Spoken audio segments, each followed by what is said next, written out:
নমস্কার বন্ধুরা, কেমন আছো তোমরা সবাই? তো শাশুড়ি বৌমার নতুন একটা ব্লগে তোমাদের অনেক অনেক স্বাগত। তো আমার রান্নাঘরের জানলার সাইডেই দেখতে পাচ্ছ একটা সুন্দর পেঁপে গাছ হয়েছে আর অনেক পরিমাণ পেঁপে হয়েছে। তো শাশুড়ি বৌমার রান্নাঘরে আজকে আমি রান্না করব আলু দিয়ে মাটনের ঝোল। তো তার জন্য তোমরা দেখে নাও, আমি আগে এই যে আলুগুলো ভেজে নিয়েছি আর এদিকে কড়াইতে তেল দিয়ে তারপর আমি পেঁয়াজটা দিয়ে দিয়েছি আর তেজপাতা আর একটু গোটা গরম মশলা আমি ফোড়নের জন্য দিয়ে দিয়েছিলাম। তো পেঁয়াজটা আমি ভালোভাবে ভেজে নেব।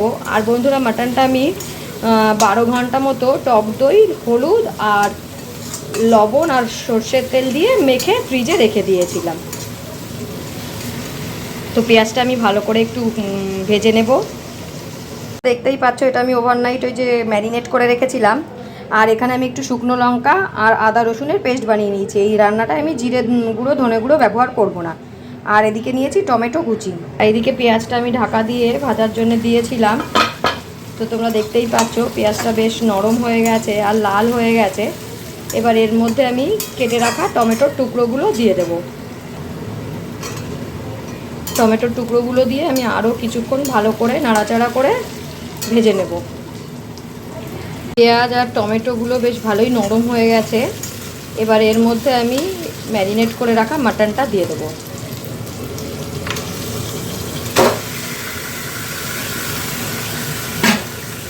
দিয়ে ভালো করে আমি পেঁয়াজ আর টমেটোর সাথে মিশিয়ে দেবো বন্ধুরা।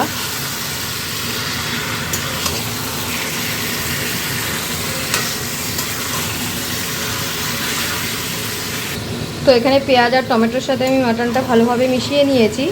এবার এটা আমি ঢাকা দিয়ে 10 মিনিট রেখে দেবো। তারপর বেটে রাখা আদা রসুনের পেস্টটা আমি দিয়ে দেবো। তো এখানে মাটনটা আমি কিছুক্ষণ 10 থেকে 15 মিনিট মতো ভেজে নিয়েছি। এবার বেটে রাখা আদা রসুনের পেস্টটা দিয়ে দিচ্ছি। এবার এটা আমি ভালোভাবে মাটনের সাথে মিশিয়ে আবারও ঢাকা দিয়ে দেবো 20 থেকে 25 মিনিটের জন্য, যাতে মাটনটা থেকে জলটা বেরিয়ে যায় আর মাটনটা ভালোভাবে সিদ্ধ হয়ে যায়।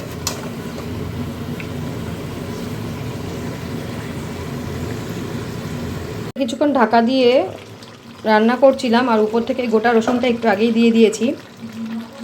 আর তোমরা দেখতেই পাচ্ছ মাটন থেকে অনেকটা জল বেরিয়েছে। এবার এই জলটা শুকানো পর্যন্ত আমি এই মাটনটা ভালোভাবে কষিয়ে নেব। তো এখানে মাটনটা আমি আধ ঘন্টা ধরে ঢাকা দিয়ে রেখেছিলাম।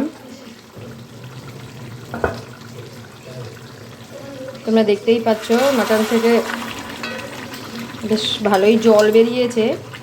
তো আরও কিছুক্ষণ ঢাকা দিয়ে মাটনটা আমাকে সিদ্ধ করে নিতে হবে।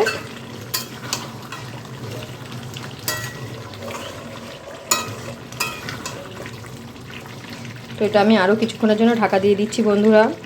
তো ফাইনালি মাটন থেকে এই যে তোমরা দেখতেই পাচ্ছ তেল বেরিয়ে এসছে।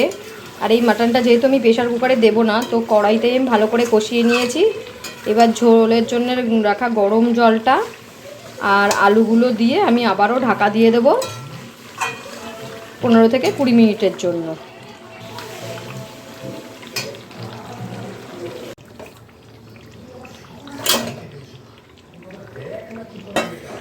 তো ঝোলের জন্য রাখা আলুটা আর একটু চর্বি ছিল, সেটা দিয়ে আমি এই মাটনটা আবার একটু নাড়াচাড়া করে নিয়ে জল দিয়ে দেবো।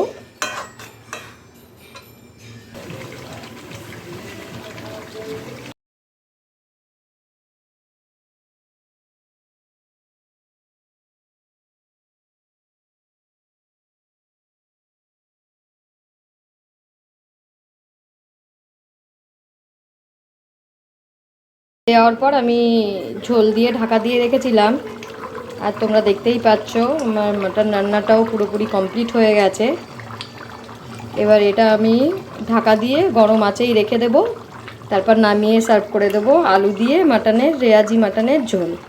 তো বন্ধুরা, দেওয়ার পর আমি ঝোল দিয়ে ঢাকা দিয়ে রেখেছিলাম। আর তোমরা দেখতেই পাচ্ছ আমার মাটন রান্নাটাও পুরোপুরি কমপ্লিট হয়ে গেছে।